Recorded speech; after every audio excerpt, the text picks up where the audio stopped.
Howdy, y'all. Welcome to Never Settle. He is 7-time NASCAR Cup Series champion Jimmie Johnson. Good morning. Morning, buddy. First ballot NASCAR Hall of Famer. I'm Marty Smith from ESPN. Is it morning? It is morning. It's Okay, very much morning. Technically is. I guess you've been up doing meetings all day already. I've been at it a few minutes, so. Welcome to team ownership, my friends. All right, so if you're getting up and having these meetings, what does this morning's meeting entail? Like, what are you doing? There was one structured phone call working on the Las Vegas race and some guests that we have attending the Vegas race. In addition to, a friend of mine has purchased the Willow Springs Raceway, and it's going to convert that into more of a current modern track with elements that club membership will provide and people can enjoy over time. So a bit of planning around, really it's a boondoggle. And the more I back up, I'm going to go to Bardstown, October 8th. Bardstown, Kentucky? Yes, sir. You going to sip some brown water? I'm going to go watch Frank August be putting bottles. So wait, that's where Frank August is? Correct. Oh, I don't think I knew that. Yeah. Dude, Bardstown's fascinating to Amazing, me. right? There's all these podcasts that I've listened to about Bardstown and the origins of the whiskey world and the bourbon world. And so I didn't realize that's where you guys were based. Yeah. Great place. I mean, very science focused, which is, has its ups and downs. What's the science focus? They can replicate and build any mash you want. It's less about taste and history and kind of the family tradition that's been passed along, and it's really about like science and modern technology and how you can replicate and make the same thing over and over. About consistency. Right. Which, I love Buffalo Trace and the lineage that's there, and it's more of an art to kind of create and taste, and where you put your barrels in your rick house, and some age faster than others due to where they are in height in the building, and putting all that together. Where at Bardstown, it's just a very scientific approach that they can repeat. Is that something that's rare? Are they sort of leading frontier in that world? In my opinion, yes, but I haven't been to enough distilleries to truly give a solid opinion there. Frank August has been bottled there since day one, and we have another bottling line taking place, and I've always wanted to go. We'll do some sampling as well, we have barrels there and all the other amenities. Plus, it's got 2 or 3 amazing restaurants, a couple tasting rooms that are hidden, a restaurant that's hidden, and Jonathan Crocker, one of the founders of Frank August, will be there. And now that I'm back, I've been beating him up. I'm like, dude, when are we bottling? Like, I just got to figure it out. When are you going? October 8th. Okay, October 8th. Do you know what day of the week that is? Wednesday. Okay, do you have any extra room on your airplane? I do. Because I know a guy that might want to be with you. Well, if you want to stick with me, I leave from there and go to California. California to Vegas. It's college football season. Vegas back to California. California to Vegas for the race, and then home. What are you going to do in California? Willow Springs, and then Singer Engineering, I should say, is one of the Nighthead assets, and they're going to have a great cars and coffee and drive that's going to take place on Saturday morning out to Willow Springs, including Friday evening, a program that's going to take place in their facility, which is really rare to be inside of the Singer facility. So I'm excited to do that. In Willow Springs, some of you guys may be newer listeners and not know that Jimmie went out to Willow Springs. Was that back in the springtime? Yeah, it was before the Daytona 500, so it was like wintertime. January, yeah. And did a super high-end photo shoot with a bunch of supermodels, including Cindy Crawford. What a loser. I can't believe it. Somebody had to do it. And the King, the King Richard Petty was with him as well. And as much as Jimmie appreciated the opportunity, it sounds like the King might have appreciated it even more than you did. He was so grateful to be invited and to be surrounded by these beautiful people, including Cindy Crawford. David Yarrow is a photographer, and David and Sam Byrne, who purchased the track, are close. David's an incredible Brit, just that true British, dry sense of humor, very creative guy. His son Cameron was there, and we spent a few days shooting, and they asked if I could bring the King out. There's all these old black and white photos with vintage, historic cars, of course Cindy, and then some more current supermodels that were there. And Again, it was tough, but somebody had to do it. Speaking of great Brits, I'm going to ask Andy Roddick, who will be our guest here coming up in just a bit. He and his wife, Brooklyn Decker, went to Wimbledon. Yeah. And, of course, he participated in Wimbledon many times. Actually finished runner-up to Roger Federer 3 times at Wimbledon. We'll discuss that when he gets here. But I do want to ask him, he and Brooklyn were at Wimbledon, on July 5th. I'm going to have to ask him if he reminded everyone around him that we won. Because if I was him, I would have had a George Washington shirt on at Wimbledon. Being in England the last 2 years, around the 4th of July, I always had a bit of nervousness and wondering how their patriotism was going to play. It just out of a random set of coincidences or circumstances, last July 4th, not this one that just passed, the one before, we had friends visiting, and one of the stops was the British War Museum. We were there on July 4th. And as we're walking in, I was like, honey, do you think it's wise that we go in here? She's like, why? What are you talking about? I'm like, what's today's date? Where are we going? Who won? That is amazing. This was Kevin and Kim Dotson and their kids, and we whizzed through there quick, and nobody cared. Yeah. And it was full. The place was full of people, so it's not like we were the only ones that showed up on that day to... No side eye that you were No American in there on July 4th? No side eye. The greatest day. That's my favorite holiday. July 4th is my favorite day of the year. When we're in Ocean City, where our summer home is. That is summer. That is summer. Yeah. We host a party on July 4th. Now, the cool thing about Ocean City, all right, it's an island, all right? Laney's hometown. And to say that it's a patriotic experience is a colossal understatement. Wow. The day starts with a bike parade where the Ocean City Fire Department, they lead this parade, and it's the fire trucks. That's and awesome. The water, they're shooting water. Cannons and and there's stuff, yeah. damn born in the USA, and I mean, it's proud to be an American and put a boot in their ass. It's the American way. Rest in peace, Toby. The whole thing. And there are thousands of bikes, and everybody decorates their bikes. Sure. With American flags on them and tinsel and all these kids, and it's this cool energy. And then everybody transitions into their respective beach days and then their parties that evening. And I think this year, I want to say it was 60, I know it was 50 plus Cocosas. My wife is one of 6 and her father's one of 7. Wow. So it's Cocosas for as far as you can see.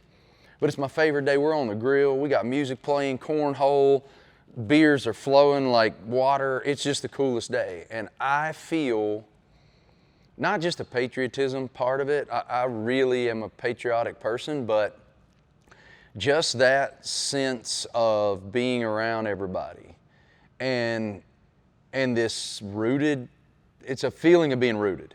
And that's not every day in my life because we're moving and going and doing and running all the time. And so I just really look forward to that day, and I'm so grateful for that day. What's wild is the 4th is summer. That's the way we all think about it. Kids are out of school, freedom, summer, long weekend, a few days off of work.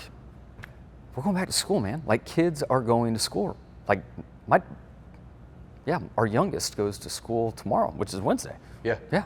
Yeah, we're Thursday for Vivian and Mia, and Cameron, my son, goes back to college Thursday. I can't believe you So have a kid in it's college. here, man. And you guys all shopped up and ready? I mean, as well as we can be. There's always something. And man, my kids, I adore them, but they are the most forgetful bunch, and they got that from me. Well, then why do my kids forget so much? They got it from you. No, they're just kids. They're kids. But all of that, too, to say that it's another favorite time of my year because football's starting. I watched some preseason last night. What games you watch? As my daughter said it, the Bagels and the Commanders. The Bagels and the Commanders were playing. I was watching Saturday, I think, the Niners and the Raiders. And I'm very in tune with the Raiders this year. I'm a big Raiders fan now because Jack Besh, I'll get into that another time, but Jack's brother Tiger was killed on Bourbon Street by the terrorists. That's right. In the terrorist attack on New Year's morning. And Jack got drafted by the Raiders out of Texas Christian. And so I am all in on the Raiders. And man, he played his ass off the other day. I can't wait. They open at the Patriots. Wow. So thrilled for him and that family to have some joy in a really hard time. But it's football season, man. And on that note, it's time for Clear High, Clear Low. And that is presented by Academy Sports and Outdoors. Jimmie and I are so grateful that Academy's on board to partner with us. And it is back to school, to our point.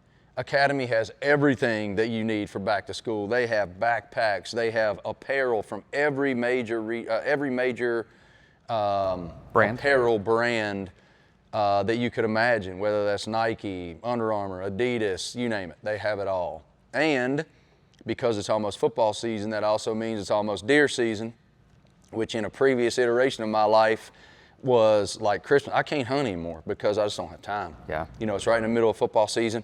I could probably make the time on Sundays to go up to my land in Virginia and at least sit in a deer stand and stare at some bucks.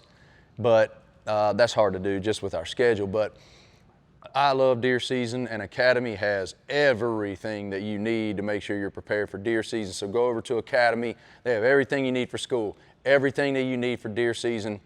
And they actually have something that I did not know. I should have, but didn't. So my girls are in competition dance, okay? And that's a lot. And one of the things, yeah, it's a lot. One of the things, though, that I just learned, I went to a dance meeting on Saturday, Johnson. Lainey was out of town, so I went to the dance meeting. I wonder if this is your high or your low. This was my, it was an educational experience, I'll say that. And one thing that they needed was ankle and wrist weights. You know how you put those ankle weights on and stuff? So they need those for the workouts. And so I've wondered, as long as I've seen those things floating around, like, does anybody ever use them? And yes, now dancers use them apparently. Interesting. And so Lainey went on academy.com, and lo and behold, there they were. There they were. She got pink for Vivian and black for Mia. So if you need ankle or wrist weights, there you go. All right, so your clear high of the week. Do you have one? What is it?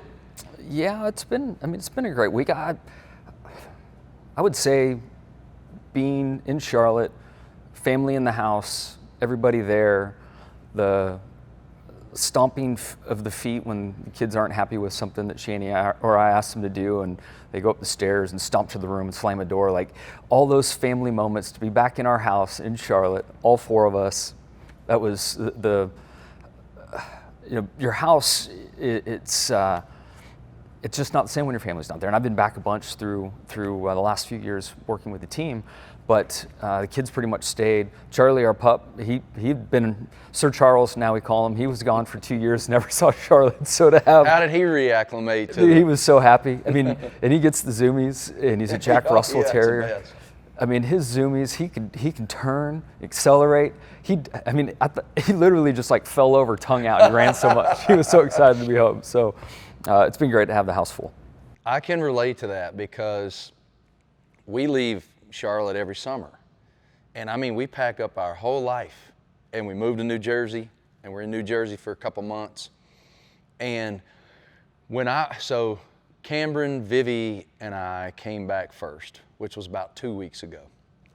And I love walking back into my home in Charlotte. And then just yesterday, as I said, Lainey and Mia got home, and sitting down to dinner, and you're so right, man. That's a beautiful feeling. And I have friends now who are our age who are now empty nesters, which one of them, and I won't name them, I don't know if they'd be embarrassed, but I was walking my dogs a couple days ago, and walking down my street, my dogs are sniffing their ass off, like it takes forever to walk my dogs because they just want to sniff. And I saw this thing that messed up my mind, Johnson. It was an Instagram reel from a dog expert person that your dog sniffing is like their social media feed. It's basically like them taking inventory of who's walked around and peed. Sure. Like who's been in the territory, right?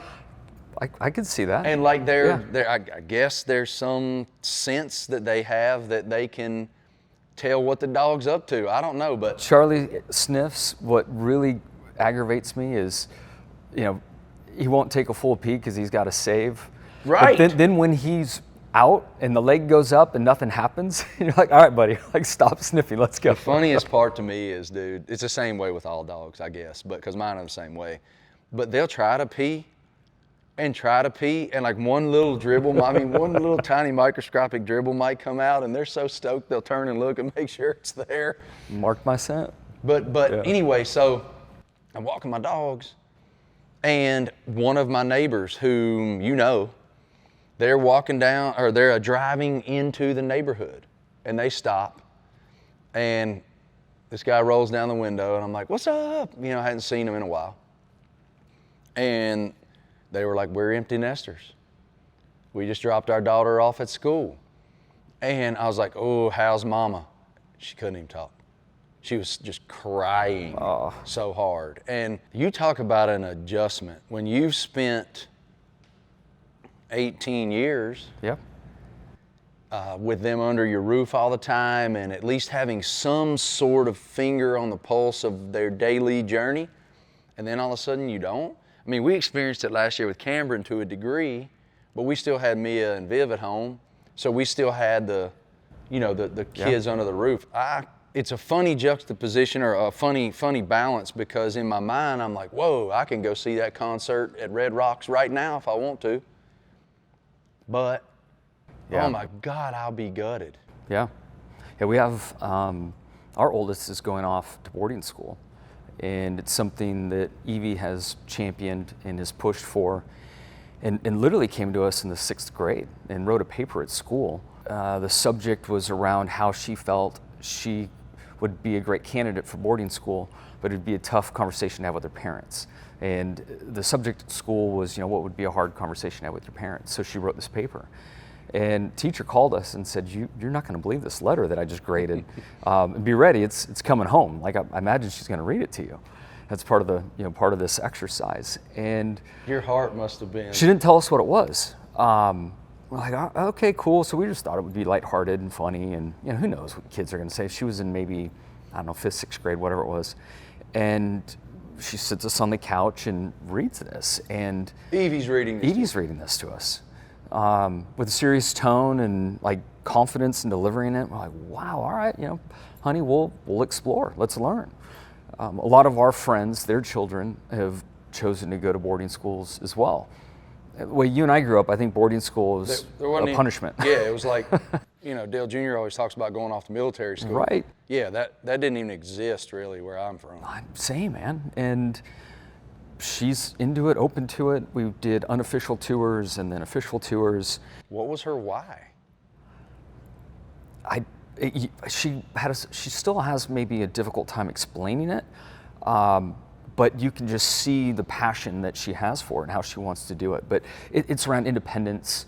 I also think that with her grade point average and just how academic she is, she's excited to cover more territory quicker and then make more time for her interest, which is horses. And then the boarding school schedule gives her bigger breaks, and she's mapped out not just her academic schedule, but also her competitive show jumping schedule and how she thinks this whole world will work, and then where she might want to go to college, and just these layers of maturity. And she just turned 15.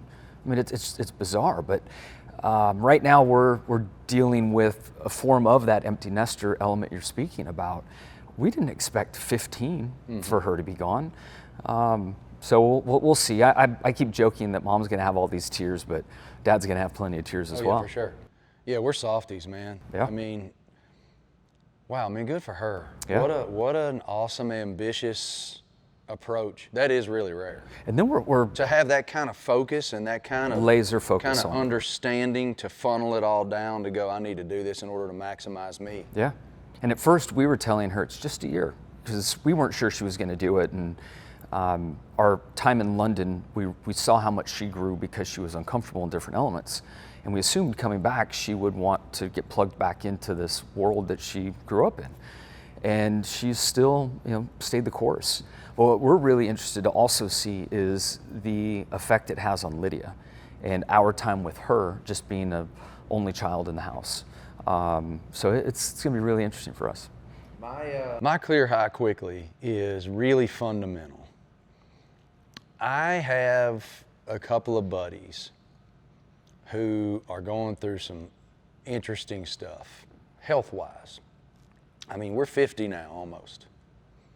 And we're in this season of our lives where stuff hits you that you can't, first of all, I can't believe that we're in that number. I lost my mom real young, and so I've already outlived my mom. And that was interesting. My sister told me, she's like, it's gonna be weird when you get to 47, because my mother died at 47. And it was weird. And now I'm past that too. And I have one of my high school teammates right now is going through a cancer thing. Another one's going through a degenerative heart condition thing. He needs a heart transplant. And a couple years ago, I lost two of my best friends growing up, one to cancer, one to the heart thing. And so I got up today, and I've been doing this. I'm just so thankful to be healthy, to be able to just go and do and not have to be concerned about any of that and breathe this oxygen. And I know it sounds odd or fundamental, or I certainly hope it doesn't seem trite, because it's not. But I wanted to say that out loud because I think some people need to hear that. I think some people, we get so caught up in, why didn't I do this or get to do that, or man, I got this meeting, or I got this stress on me and I can't do. And it's hard sometimes to just be quiet and go, man, thank you. Yeah. Thank you for the opportunity to breathe this oxygen today and get up and walk and go, because some people aren't. Yeah. And I think it's part of our age too. I mean, we're unfortunately lost your parents. Mine are alive and healthy. They're certainly showing their age now as they're both in their 70s. In your mortality, first your parents, then you start reflecting on yourself and your own. And I know children have a big role in that. Once you become a parent, you start seeing the world differently. And as you pointed out, dude, I'll be 50 in a month or so. I just cannot believe it. I look in the mirror and I still see a 15-year-old idiot, but I look at you and still see that. I do too. The way I remember 50 as a kid, you and I don't look 50, the way that I remember seeing 50. Well, we don't. And it's funny because what 50 looked like when we were growing up and what 50 looks like now, we don't look like that. And I wonder why. Is it maybe just a greater emphasis on personal health? Must be. Must be. Lifestyle. So it's not like we have stress-free lives. And I know there's a big push in wellness and stress-free and as much as you can remove, but that's not our life. And we travel and enjoy bourbon, Yeah, we're not ripping darts though. Like one thing about. That's fair. There's a lot of dart ripping when we were kids. Well, that concludes Clear High, Clear Low. Thank you guys, and again, thank you so much to Academy Sports and Outdoors. Let's bring in Andy Roddick. As you can see, we're already having a good time. Update us on life, man. Oh, man. Well, one, thank you for having me. I always appreciate your work, and Jimmie's a friend of mine, so I'm happy to be here. Life is good. I'm consistently the fourth most important opinion in my household. My wife hasn't left me yet. Our kids, almost 10, almost 8. Tennis is good. I was away from it for a very, very long time, and now I follow it all the time and speak about it and do a whole bunch of stuff, so better than I deserve. We'll get to your podcast extensively in just a minute, but that's interesting that you stepped completely away from it. What led to that decision for you? Well, I'm sure you all can relate to jobs that sometimes control your geography. Tennis, it was, a different city for 45 weeks a year. And after a certain point, I retired pretty young. I decided one morning that I was going to retire, and retired that afternoon at 3. And from then on, it was, I had a kind of 8-9 years where I didn't have much to do with it. I didn't want it to control my geography anymore.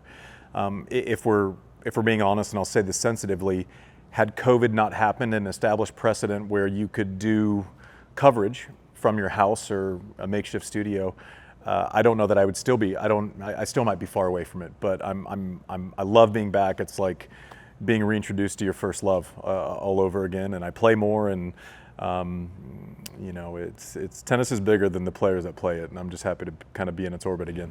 If you don't mind, I want to go back to, you said you woke up that morning and decided you were going to retire. The days, weeks, months before that, was there any inclination, or you just hit that wall? No, I don't know what your journey was. You're probably a little bit more in control of it than I was. I was kind of reacting to the players that were in front of me at the time. I remember walking off at Wimbledon that year, and being pretty sure that I would probably be back, but having that one moment where it's like, why don't you wave just in case you're not? That was probably the first time it was real. I mean, we're all petulant, right? Like, you have a bad race and you're going, F this, I don't want to play this, I'm done, but we don't mean it. And then the US Open, I woke up, brushing my teeth, shoulder hurts. I know that I probably am staring down the barrel of an operation if I keep playing, whereas I spent a lot of my life trying to get past one guy named Roger, and then all of a sudden there's like more of them. There's Rafa and Novak and Murray and all these guys. And by the time I had kind of gotten, it'd be like a pitcher who's pitching late in the game, and when they get to the 7th inning, their fastball is 2 miles an hour slower. They're not quite getting the work on it or the movement they want to get on. That's the way I felt. And so once I felt like I couldn't kind of get lightning in a bottle, and I stopped the belief system of, maybe I can sneak out another major, it felt like work. And, I was at the US Open. Brooke was out running some errands one morning. I'd played the night match. So this was in the middle of the tournament. I'd played the night match the night before. Woke up the next morning. I was like, I think that's it. And she came home, and we talked for a little bit. And an hour later, I called my team, and I was in a press conference at 3 saying, this is going to be my last tournament that I play. What emotion was in you? I don't know. I was happy, sad. Where it was like, I felt relief, if I'm being honest. Like, I felt, luckily I had enough other work that I knew I could fall into pretty quickly. But it was the best thing that I did, because most people retire when they're away from the orbit. So I had and I actually ended up making a bit of a run to the second week, weirdly. But I could have those moments where I could say goodbye to everyone. I could stop and take, 5 minutes, 10 minutes to have conversations with someone I had played 8 times, or I was in practice on an off day, and 18 minutes in, I just said, well, that's it, I'm done. We're not going to go much longer. And so honestly, it was one of the most fun weeks of my career. Wow. So headspace, sports, mental health, a lot of elements in and around that. And I've certainly had my own journey and demons chase and all of that. How was your experience through all that? I didn't know that. It was weird. Tennis is a little weird because it's so individual, and you're traveling from such a young age, and you're in, I remember staying at like a Salvation Army in Hong Kong and thinking that was like normal, where you put a bell on your luggage and put it under your bed so it doesn't get stolen, but it's like, that's just the craziness. And then all of a sudden, like, I'll be talking to my wife, and I'm like, oh yeah, I went to the US Open, and I was kind of just walking around alone, for like 9 hours that day. Got some matches. She's like, you were 9 years old walking around alone. She's like, I was like, yeah. You look back, you realize it's a little bit psychotic. I was sneaking into players' lounges and stuff. And when you travel, I remember I was watching Narcos, and there's like this scene, and it was in Cali, Colombia. I was like, oh, I traveled there alone when I was 13. It's just a weird. And she's like, that's not normal. Like, and I was like, yeah, I guess not, but. All that to say, I think I realize now that the stress points that you just accept as normal maybe can go either way. And the wrong way probably wouldn't have been great. It doesn't seem like this was your experience based on what I'm hearing, but I did a piece a long time ago at ESPN called Athletes Die Twice. And by that I mean you spend your whole life, you're talking about being a little boy, all the way up until that morning you woke up and said, I'm done, with a very specific identity, purpose, focus every day. And then the next morning you didn't have that anymore. And so there's this piece of you that has been completely eliminated. That piece of you dies. What was your experience in that in terms of having to create another identity? I think you're spot on. I think that's probably the majority of athletes. My experience didn't feel that way, and I find myself like I feel like for a while, the first couple years after I retired, I felt like I was disappointing people when they were like, "How are you?" I was like, "No one died. This isn't a funeral." I was like, "I'm actually great." I didn't have a lot of regrets. I think there's a difference between regret of outcome and regret of choices. I didn't ever really have regret of choice very often in my career. I had regret of outcome. Which is, you do the best you can and you roll it out there, and sometimes it works and sometimes you slip on something, right? No, I had something to go to. I wasn't worried about what the next Tuesday was going to look like after I retired. I had already set the basis for our first company and business, and I was happy with the people I was going home to. My social existence, I had a couple of really good friendships, but I didn't need the social infrastructure of the tour. I was someone who got in, got their work done, and kind of went home. And so I don't think I had those pitfalls, but weirdly, I think the expectation is, you played so hard, you competed so well, and we expect you to want to miss it, and we're disappointed that you didn't. So for our viewers, Marty's from this area, NASCAR, my career, a lot of people know why we're in Charlotte. Mm-hmm. Why the hell are you in Charlotte? My wife is from here, and I kind of just follow orders. Well said. Texas most of my life. I was born in Nebraska. My parents are farmers from Wisconsin, so we're heavily Midwest influence.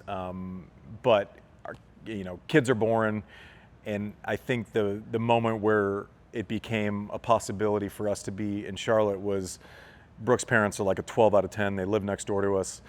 And seeing our son engage with his grandparents for the first time, it's like, okay, we can't starve that relationship from proximity. Yeah.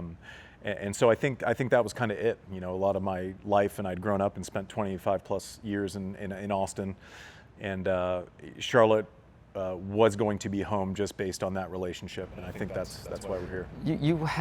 Were you in the mountains during your playing days? Was that a retreat for you, if I remember No, right? we spent a lot of time up in the Blue Ridge Mountains.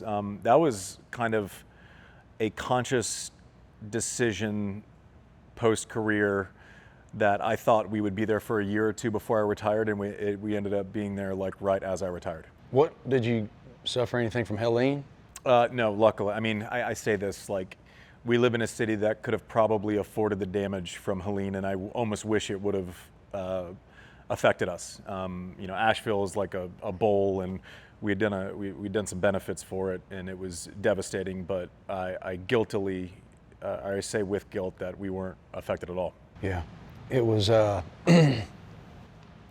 It's impossible to articulate what that is unless you've seen it. I went up there a few times to take a whole bunch of stuff and whatnot through actually with Lowe's, kind of partnered with Lowe's and took a bunch of generators and whatnot.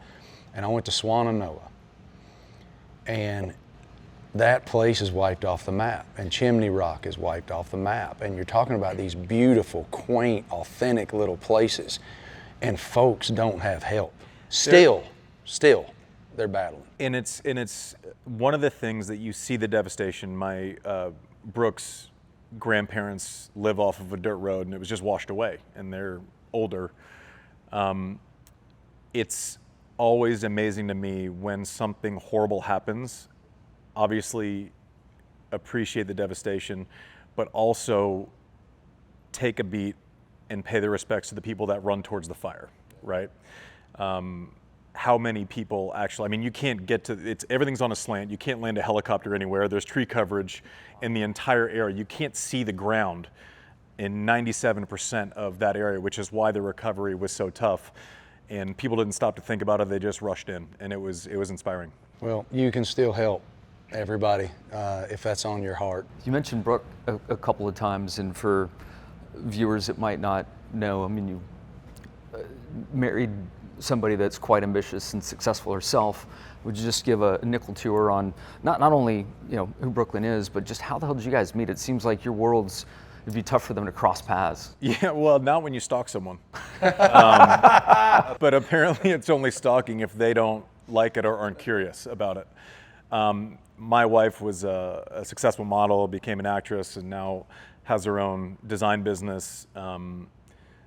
Endlessly ambitious, has to do something every day. She's just phenomenal. But it was I kept calling her. I found her number. Had some spies that got me her number, and she didn't call me back for 6 months. But basically became like a joke with my friends, making fun of me, but like this, she won't even call you back. Here you are, successful in your own thing, but you can't even get a call back. So you'd end up making the calls like, hey, I don't know if you got my first 27 messages. I just got out of the shower. It was one I thought maybe I missed you. And then 6 months later, she somehow had a moment of weakness and called back, and that was that. Have you had a chance to meet Brooklyn yet? I don't think if I met her, it was very much in passing. Yeah, I can't wait for you to spend time with her. Was this just a beauty thing? What was it about her that No. struck Well, you? yes. I mean, she's, I think she's gorgeous, obviously, but she used to run this. But beyond that, because I think there are a lot of beautiful people on Earth. She used to run. Do you remember this guy, Dr. Z, who used to work for SI, who used to do the betting lines? He was like way ahead of his time because he was covering Sports Illustrated. Correct. So she used to do the betting lines with Dr. Z for a weekly column, like the football betting lines. I'm like, okay, this beautiful girl. She's like funny.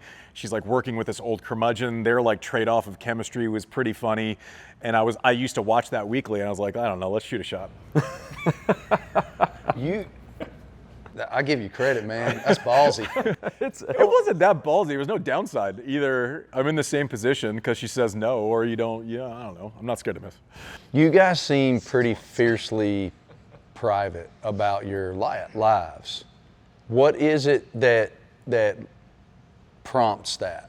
What is it about your life that you want to make sure that remains private? I don't know that we're like independently private. I don't know that we ever wanted to use us as a couple as a tool for something else, right? Like we'll run a foundation in Austin and we'll be together that night and take, but I don't know that we want to be opportunistic about us just being in a relationship together. So that's never been appealing, and I think that might come across as private when for us it probably just seems pretty simple and sane maybe. When you marry somebody famous and you're somebody famous, there have to be layers of that those of us who aren't don't know. What comes with that we couldn't know? Yeah, I mean, honestly, we closed the door, and it's not. I would imagine it's not much different. Again, we exist in our silos of work, right? Like I don't really go into her lane. I don't think she comes into our lane. It's very, very separate. It's not as if we're both actors or we're both athletes to where there's like a million points of crossover. I think I understand what she does well and understand her universe just by being around it. I'm so far from an expert, and I think the separation of church and state in our relationship is very, very clear. Challenges are like the first couple of years of our marriage when she did a bunch of movies all in 1 year, and I was traveling and playing. We didn't see each other for probably 9 or 10 months the first year we were together. That's challenging, right? And then we kind of had to learn to give ourselves a break. And you kind of have that thing where it's like we're the luckiest people on earth. We don't have a lot of the stresses of normal people, and we're thankful for it.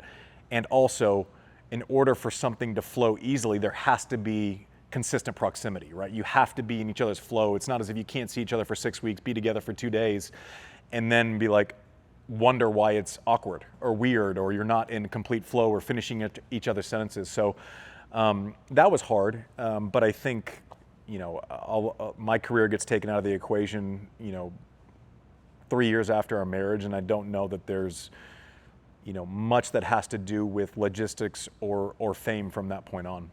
Something I really dig, their friends are long-term, lifetime friends. That's their orbit and who they hang out with. And I don't know if you'd be comfortable sharing a story around your time in London and how a casual experience with somebody driving you turns into one of these lifelong friendships.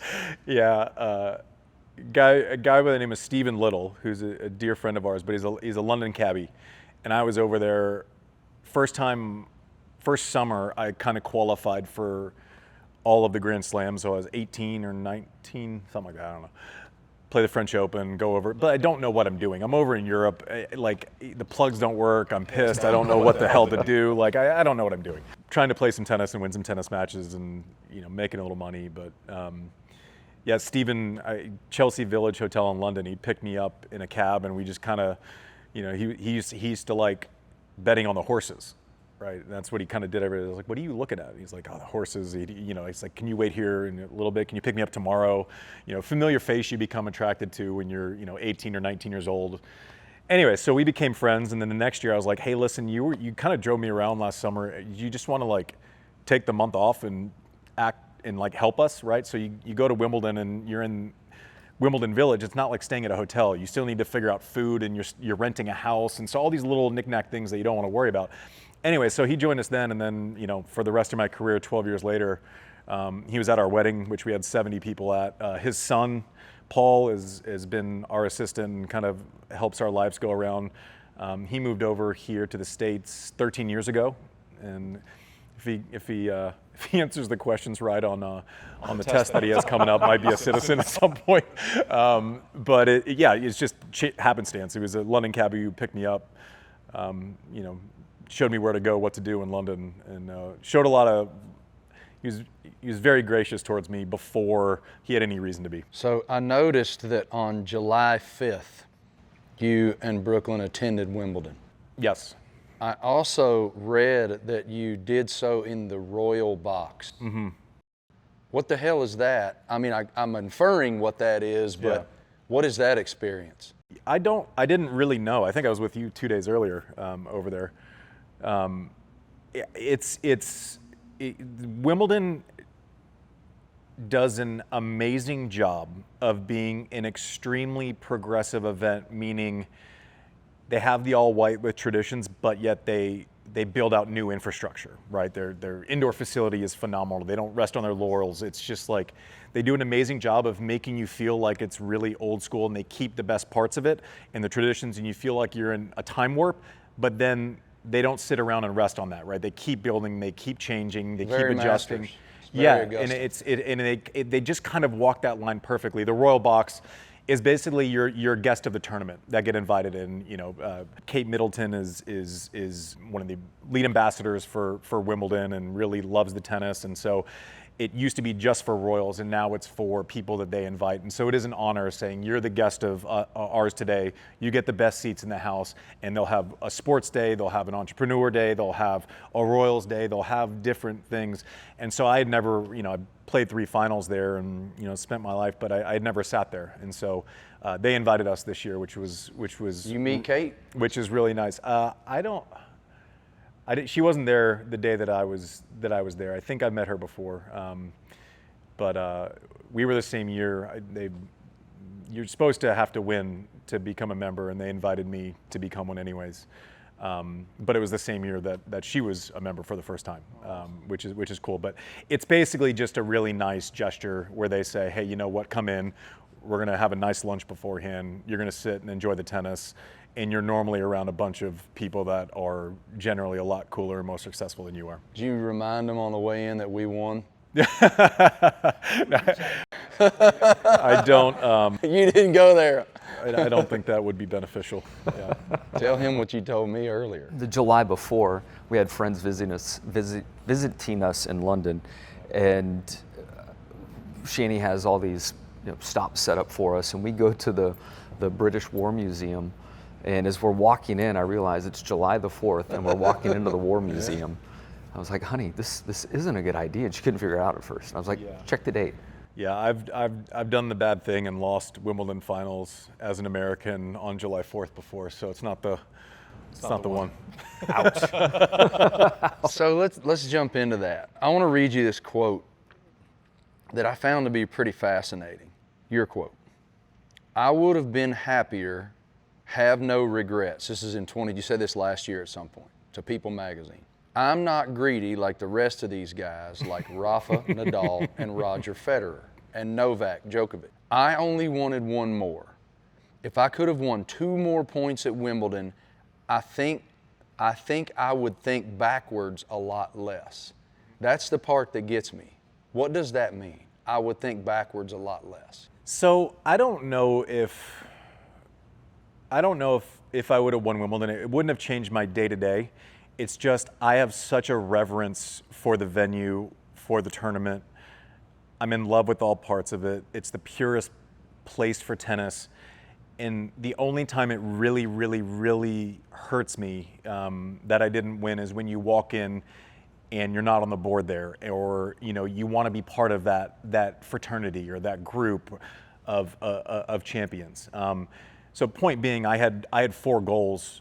You dream. I mean, when you're a kid racing, whatever you're racing at the time around a dirt track or something, you have these goals that are outsized. For me, it was like I wanted to win Davis Cup for our country. I would love to be number 1 in the world. I would love to win a U.S. Open. I would love to win Wimbledon. So there were 3 out of 4, and really close to another one. It's not something I think about a lot. I really don't. It doesn't affect a normal Tuesday. It doesn't affect school drop-off at all. But it's just like, I think it just comes out of a place of respect for the people that have won it and the actual venue that I'm so deeply in love with. I feel like you lived this life that a lot of the PGA Tour guys are living right now, playing against Scotty Scheffler, that the late 90s, early mid-2000s guys playing against Tiger. You were incredible. You're a Hall of Famer, man. But Federer was such a buzzsaw. Where does he live in your narrative? I love Roger. We talk all the time. Golf trips. I mean, he's great. The only adjustment I would make to your comparison, which I largely agree with, would be that during every final round, you play a golf course in golf. There's such thing as a hot putter. There's such thing as chipping in. It would be like you playing a natural cut, right? You hit everything left to right, but the final round of every major, you can only hit tee shots right to left, right? Matchups matter so much in tennis. Everything that I did well naturally as a tennis player, power, speed through the court, pace on serve, Roger was able to accept the pace and neutralize very quickly. I had a winning record against Novak. That doesn't mean Novak's better than Roger, and that all that's up for debate. It just means that specifically on the final day when I had to do something, the course setup was like impossible for everything that I did well. So it means that I had to execute really well for 4 or 5 hours at a time, playing outside of what I normally do well. Right. So think of all the things that you do perfectly, and imagine the entire field stacked against you, trying to prevent. Maybe you've gone through it also. No teammates. You can't. So it'd be like having to hit, a draw every time when all you want to do is hit a cut, and then having that question asked at scale for 4 or 5 hours. One thing you shared with me was, the surfaces and how favor one over the other. Pulling it back to a car-specific analogy there, as you described that, I was thinking about tracks that didn't fit me well, and during my reign, the way the championship was settled in the championship races, they fit my skills very well in my team. So that was something that directionally worked for us really well. But if you don't mind, get into the surface of the courts and just how that's been such a thing for you. Another problem with Roger is that every surface I was good on was also his best surface. So my best surface, I won the U.S. Open, my best surface is by far grass, right? So grass, lower profile bounce. Rafa's big jumpy spin, which is like his superpower, is muted on grass. It stays a little bit lower, so he can't get you up and away. So instead of reaching above and away, it'd be like trying to punch someone with your arm fully extended already, right? As opposed to being able to load, right? It's a different impact. When it's in your pocket, it's like you're loading. When it's out of your pocket, it's like trying to punch someone with a straight arm, right? So Rafa's bounce on a slow hard court or clay, where he's the best that there's ever been on any given surface, fits into what he does well. what Roger does well, chipping the ball, taking your time away, serving to spot serving, it just translates so well to grass. And Novak is able to he's this like shapeshifter who can cover spot and, basically shrink the court because of his movement and his defensive skills. So all of that stuff matters. The air being thin. I mean, sure, there's a million things in NASCAR that's why when we get together and I ask you about tires that I don't know and why don't you like a certain track, and I'm always fascinated because I think everyone has a general understanding of 8 or 10% of a sport because they watch it. But excellence and being the best and having to execute against other people that are the best, that comes down to very, very thin margins. And surface matters.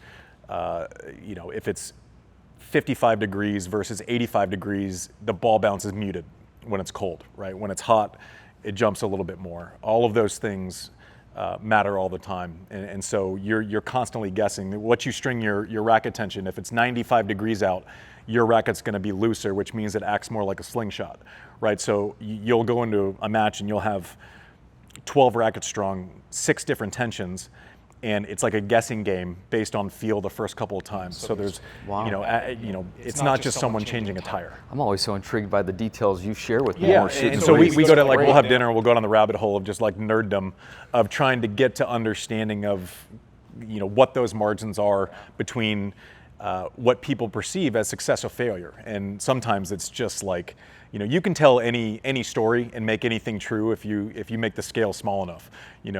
Those things, at scale are hard. What's the rule for equipment? If you have those 6 rackets and they're all tuned or whatnot different, can you just, if you don't like the feel of one, can you just go say, hold on a minute, I'm gonna grab another, okay.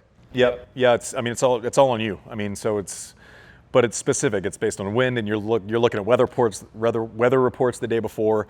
If you want a little more juice against someone because you needed the ball to get up and away, those are all kind of discussions that are had before you go out there. But you beat Federer 3 times, is that right? Okay, so I always say I beat him the last time, so I was gaining on him. All right, let's shift gears to your media life now. What have you learned doing this podcast consistently about media now that you're in the media? I don't know. I mean, I don't want to say this disrespect. I don't know that I've learned much about it because I didn't start it to try to copycat media outlets. It was basically, selfishly, it was basically just a platform where I can invite people on and ask them all the shit I wouldn't bother them with for 2 hours, on my own time. So I think there are stories that aren't told in tennis. I think the world watches tennis like 8 weeks a year. Right. And then, kind of gets scattershot results, but, it becomes a very localized interest outside of the majors, right? If there's a tournament in Miami, then people in Miami go to it. If there's a tournament in Vienna, then people go to it for that week. It doesn't mean the people from Miami who went in Miami are paying attention to Vienna when it's there. So, it was a very lazy conversation with my producer. We were drinking, and it was all great ideas. Yeah, great ideas. It was, once we got to the bottom of a bottle of wine, it was like, hey, listen, there's 8 weeks. It's not as if we can't compete in those 8 weeks, but we're obviously not going to buy live rights. Like those go for hundreds of millions of dollars. But we can buy, $6,000 worth of Amazon equipment and cover the rest of the runway and tell good stories and tell behind the scenes and do it in a respectful manner where you're not just always pretending like it's easy. And that's, that's something I'm very clear about wanting to do, is never being the guy who walked uphill both ways. What are the adjustments made by the younger players? Why are they better than we are? Why are they faster than we are? Why are they more athletic? What are they doing? This person's struggling. Why is it hard for them in this moment? Explain the matchups. It's not as if this person just forgot how to play tennis for a day. The matchup dictates this, but actually give fans credit for their intelligence or their ability to learn about the game, but lay it out in a way that's not rushed. Through the media outlet, your show and what you've done there, have you taken on more media work? I sense you're playing a little more tennis as you came from a tennis match this morning, or playing at least. Yeah. How as you said earlier, you've kind of fallen back in love with this, and I know it's not just one layer. There are many layers here. Mm-hmm. Yeah, I haven't done much else. I've never taken a commentary job where you're doing live matches. Again, my whole thing is not giving up geography. Have you been asked? Yeah, I've been asked, and I think I'd enjoy it. I just don't think I'd like being away. I don't want to go to Australia for 3 weeks. You know, I generally really like my wife. I really like our kids, and it's not something that I have to do. So it is lucky. But I'm interested in doing more of it. I thought it was going to be a hobby. I didn't know people would actually listen. I think it's, you know, the numbers that we've done are far past what I thought was possible. I thought it was just a fun little side gig that's kind of become the main gig. Awesome. Playing a bit more? I play all the time now. I'm one of the best players at my club, Jimmie. I play a lot now. I didn't play for, you know, past customer tennis, which doesn't count. Actually, we played. It was a couple years ago. Good Lord, how'd that go? Well, I was trying to get into it, and then I played one afternoon with him, and I quit. How many mortals could return your walk me through the math in your prime? Oh, what it would be like for one of us to try to stand in against you? Yeah, it wouldn't. I don't know how you would define success in that moment, but I'm guessing you might not reach it. When we started playing, Did he open it up on you? Like did? No, I didn't play that. First thing I asked, I was like, "Dude, you got to serve," and he's like, "No, just volley. Get over there. We're just gonna go." So we volley, and he hadn't picked up a racket in a long time. And so, you know, with his advanced age, I didn't want him to hurt his shoulder or anything. So I was like, all right, cool, we'll just volley. And, you know, we would go 2 or 3 volleys, and then he would just like slam one in a corner. And I'm like, okay, I see what's going on here. So as it goes on, eventually we're getting ready to leave, and he goes, go stand over there. So I stand, and he's going to serve. I'm like, hell yeah. Smokes this thing. And I swear, you know, it stretched out. I just remember seeing this blob, that stretched neon blob, hit the corner, and I'm trying to get to it, and I can't. So finally I get better position, and he hits some like cute turning shot that hits the other corner that I've just walked away from. That's the real technical name, is a cute turning shot. So I dropped the racket and walked off. He has a future in tennis broadcasting. Yeah, cute turny stuff. But so we play that day, and I was so embarrassed the next morning because it was just like, it was I was like, what do you want to do today? He's like, let's get into some trouble. Let's have a couple of drinks. We're going to walk to the top of a mountain. We're going to play some tennis. It was like the best day ever. And I wake up the next morning, I'm like, am I sore from hitting with Jimmie? Like, the guy's never played tennis, but I go, this is embarrassing. So then I was like, I have to play more tennis. So now I play all the time. I play 3 or 4 times a week and drop the kids off, and you know, it's better than going for a jog.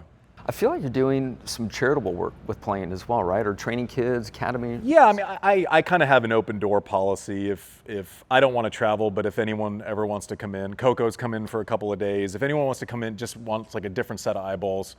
I always want their coach to be there too, because you know, if you were working with a young driver and they had someone who is an advisor to them, I think you would want that person in the room, just so the communication isn't counterproductive. But yeah, I mean, we you know, Asheville's a good. We did one up the arena up there. If you ever get asked, and just, you know, go get a sweat in, get a workout in, and people benefit from it. That's, you know, that's a good thing. We played in a pickleball match with. I was just going to bring pickleball up. Well, he played in a much bigger match, but just over like a drinking vacation.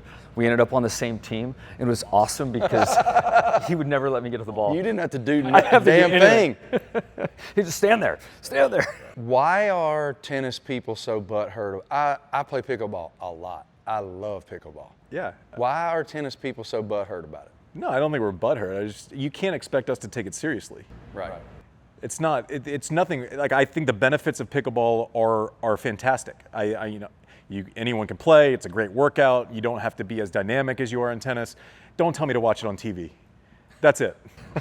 That's it. So you're fine with it recreationally? I think it's great. Just don't tell me to, like, don't do something and then talk about Rafa in the same breath. Oh, like, yeah, don't do that to me. Like, you're putting me in a no-win situation. So when I say, you know, I always get in trouble because they'll say, like, well, you know, great.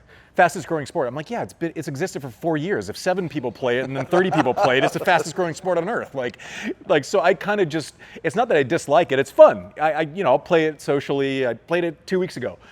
I think it's great. I just can't, like, that'd be like, you know, someone getting on a tricycle and telling Jimmie how they were taking corners. Like, okay, let's just, I think it's great for you. I just can't be told to take it seriously or watch it on TV. Paddle, any of that stuff? Padel is legit. Padel, I don't know. I can't keep track of all the new made up games, but paddle is legit. Like, I think while everyone's looking at pickle and trying to like square peg round hole it into like a mainstream sport, not activity, not workout, sport. I think paddle actually is like I enjoy it. fast, What is it? fast, I don't even know what it is. dynamic. What is it? It's got walls, huge in Euro. Smaller court, more tennis focused, use a tennis ball. The paddle's different. Glass walls off the back. It's like chaos. It's bouncing everywhere. So it's racquetball, but better? With a net in the middle. With the net, though. Oh, So cool. it's a tennis. I'm against you. There's a net, and there are also walls. You play it off the wall. It can't bounce. You know. So there's, but it's like athletic. And I still say, like, we're in the age where everything lives in 20 seconds. Yep. Right. Like, can you market a sport if you can't fit it into like a 20-second TikTok video? If you look up paddle highlights, Oh, they're amazing. that shit lives on TikTok. They're I'll gonna tell you be that. on- It's People phenomenal. running out of the court. And It's crazy. My phone's right here, so that means when I get on Instagram after a while, I'm gonna have a whole algorithm full of it because it's listening to us anyway. Paddle. Paddle. Padel, whatever it's called. So before we let you run, we got to shut this off. You were saying earlier that you and Brooklyn, you don't intersect each other's careers, but yet you're now a movie star. In the dink, we're melding not only Brooklyn's career, but your career and pickleball hatred and all of that into one big thing. How did this come to be? What did you learn from Ben Stiller? I want the whole thing. Yeah, the dink is it's basically like if you think of like dodgeball, how there's like you know, phenomenal. Everyone loves it. I basically play like an 80s sarcastic villain in a pickleball movie where I'm just ripping on pickleball. I'm like, I can do this. Like this is actually like No I think acting needed. I think we hit Ballmer's peak of what I'm capable of. I said no to doing it like 17 times just because like I'm not an actor. I don't know what I'm doing, and Ben then just called me. Stiller just called me and informed me that I was actually Shoot time, location, see you there. I was actually a yes. Oh, amazing. Yeah, so that was that. It was fun though. It was fun seeing like Ben was on. I mean, seeing him like on set, come in and just like you know how cool it is when you see someone come in and you know them as like a normal person. You haven't never been in their field and they don't. I'd hit with Ben before, but then you see them at their job doing what they do, where they are like geniuses. He comes in and just rips it one day, and it was like, oh god, this is so cool. Like this is awesome. Jake Johnson, who you know of New Girl fame, was involved in the production, like all of it. He was hands-on, start to finish. He is insanely talented. I mean, for me it was fun. Like I went in and said my lines, and I go, I just want you to tell me exactly what I'm supposed to do. I don't want to like guess. And they were like, they gave me instruction. Who knows? I probably sucked, but the movie will be funny. Can't wait to see it. Yeah. Appreciate you, man. Cheers. Thank you for sharing Thanks for with having us. me. Congratulations on appreciate an you. incredible career. Thank you. A great life and a burgeoning media career. We're trying to learn. Like, we would love to have your perspective on how to grow a podcast, because we're learning that now real time. It's hard. Yeah, grabby headlines. Grabby headlines. Okay. Grabby headlines. Clickbait-ish. No, but you have to like back it up. Yeah. Andy talks about failure. There you go. Bang. People are interested in that. Or taking notes. Thank you, pal. Cheers. Thank you. So now you know the title of this podcast. Yep. Andy describes failure. Thank you, brother. We Cheers. appreciate it. Thank Thank you. all you guys for watching Never Settle. We appreciate it so much. Subscribe, rate, review, comment, whatever you got to do. Tell all your buddies. Appreciate you. Peace.